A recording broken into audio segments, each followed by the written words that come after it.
We're good. All right. All right. So first thing, we're gonna start today talking about what if you fucked up. Pretty much all of today is what if you fucked up. Specifically, mostly what if you've lost your frames and you've allowed them to get head control.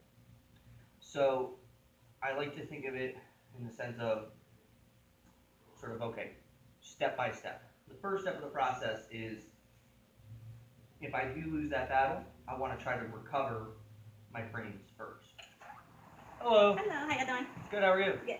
Yeah, have a good day. You too.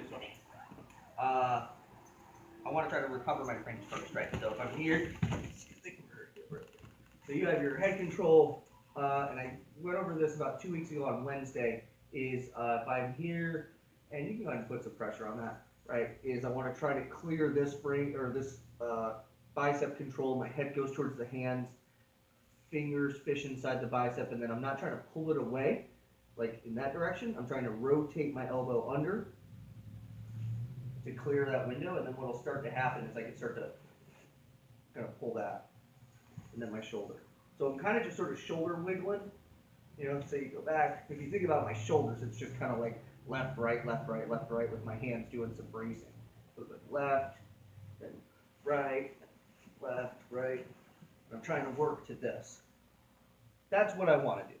That's what I should always address first is get back to a decent framing position. But sometimes that's not available. Like, go ahead and put some real heat on that. Sometimes, right, it's good pressure. They're turning my face over. I'm uncomfortable. I'm thinking about like my wisdom teeth that got taken out. And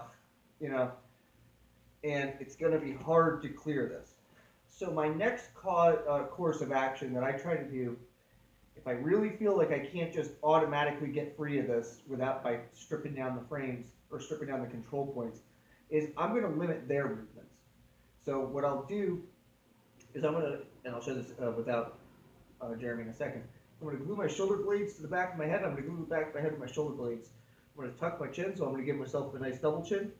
I'm going to hug his bicep, and I'm going to hug his tricep on the underhook side, hug his bicep on the overhook side, or the head control side. So if Jeremy tries to open up to like attack, kind of just fastened myself to him. So as he continues to do that, I'm going to use that window to get my frames in. All right, we'll shift down a little bit that way. So again, he's here. You gotta get like put some real pressure on it. Yep. So I'm like, I can't clear these frames. It's just not going to happen right now. So now I got to learn to be comfortable with being uncomfortable. So as I'm here, again, the first thing I do is I kind of shift my shoulder blades up and the back of my head down. I want to hug the tricep and pinch my elbow in tight, hug the bicep and pinch my elbow in tight. If I could get my elbow between him and me, that would be ideal, but that's very unlikely. If they have good enough pressure that you can't clear the head control, they're likely have good enough hip positioning that I can't get my elbow in. So I'm pinched in here. He starts trying to open up to attack stuff. Next day, and what I'm kind of trying to make him do is open up more than he should. That's basically what it is. If I get my opponent to open up more than they should, then I can then immediately collapse everything and fill those frames. Another cool note about that, and I should have probably talked about this on Monday, is before we even get this far, so say I had like those collapse frames we talked about on Monday. If I do the exact same principle, like try to get head control. It's like really hard to get a hold of my head from here. So you just make yourself kind of like this, like a dead cockroach, just like nothing's gonna happen. Nothing's gonna happen. And so here, let me show the camera that. Like just all it is I'm taking my shoulders and bringing them up. I don't know if they can see that, but my shoulders are coming up. The back of my head's going back. Everything's in tight. I give myself a nice double chin, and then just everything's hugged in tight. And then the second that the person on top overcommits, filling those frames. There's a big difference between just like holding on to them. That's pedestrian. But I'm holding at the bicep, the tricep of the bicep. Everything's pinched in tight. Pretty straightforward. But let's say now none of that's working, right? So kind of the step process I was talking about. First step is recover your frames. if that's not available, and you should know basically like over time, you'll feel like, oh, there's no way I'm getting my brain through the weight for this. Okay, well then I'm gonna see if I can bait them to giving me the frames by overcommitting. If they're not taking the bait, then I gotta start initiating some stuff. So we'll start with the ghost escape, and then we'll show the harpoon sweep after. I said on Monday, the ghost escape is a problematic move from like shoulder pressure side control. All right? Yeah. Cool. Problematic move from shoulder pressure side control. The reason why I pointed this out, if you recall, is if you're on top, if I start, let's say you're super loose this time, if I start going and you get this arm between us, I'm now in a lot of danger. If you grab the back of my collar with your right hand and then the thumb in on my collar on this hand, then bring your elbow to the floor. That's a really powerful choke.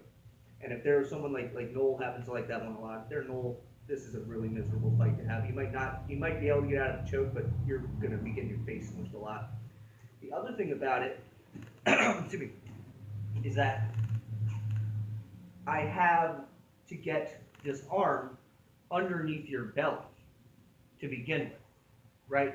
So like there's a pretty easy way for you to catch me in the middle, and then also, let's say you have some pressure on me, right? Is I have to get this arm underneath, which if you're putting some pressure down, I'm not going to be able to do. So I either have to get this arm in first, which means I'm going to telegraph that I'm going to be doing this, which means that I'm going to expose this, right? You're going to probably anticipate that I'm going for that escape if you know it. Or I have to do a movement that requires me to punch it through in the middle, which is going to be, again, it's a little bit of a problematic scenario. Of course, basically everything you do in jiu-jitsu is a bit of a calculated risk, right? So how would I do that? So first and foremost, the answer is do not just put your hand underneath it here to start with, because this is super telegraphed. If they know what they're doing and you have this hand under the belly, they know you're going to ghost escape, they're going to get this arm on this side, and you're going to be getting threatened for this choke, right? I need to do it as one movement. So there's a lot of information all at once now that I think about it. I didn't think about all that. Sorry, everybody. What I'm going to do is I'm going to start by threatening a really easily defendable sweep. So I'll show what this sweep is real fast. All I'm going to do is I'm going to wave my hands like I just don't care, chop down at the knee and at the corner of the head. I'm not chopping at the neck because, don't let me move your head, Jeremy. If I try to do this, that doesn't work. But if you give me the same level of resistance, if I go here, I can move the head. I also don't want to chop at the leg, because if I chop chop above the knee, you guys can't quite see that maybe from this angle, but if I want to go all the way down to the floor, my elbow kind of wants to touch the mat.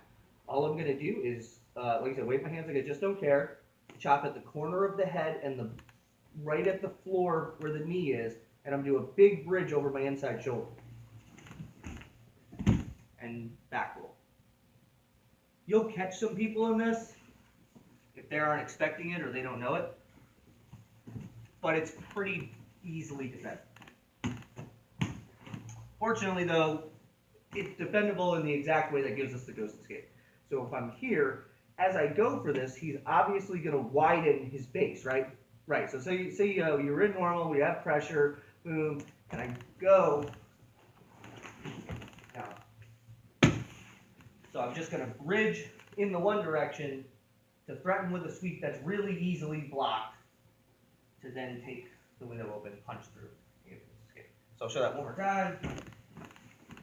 That'll be enough information for that. So again, first the sweep itself is, like I said, wave my hands like I just don't care. Chop at the corner of the head and right at the mat, so my elbow should touch the floor. If I do this without going to the floor, like this, I'm not going to get him going over his base. I want to get that to happen. So I'll do that one more time. I'm here, I go, I catch the armpit, and I throw my legs over. Kind of a back roll with my hips launching in the end. So of course, he knows what he's doing. He's not going to let me just do that. So as I go for that, he blocks, my hand punches through, and I go.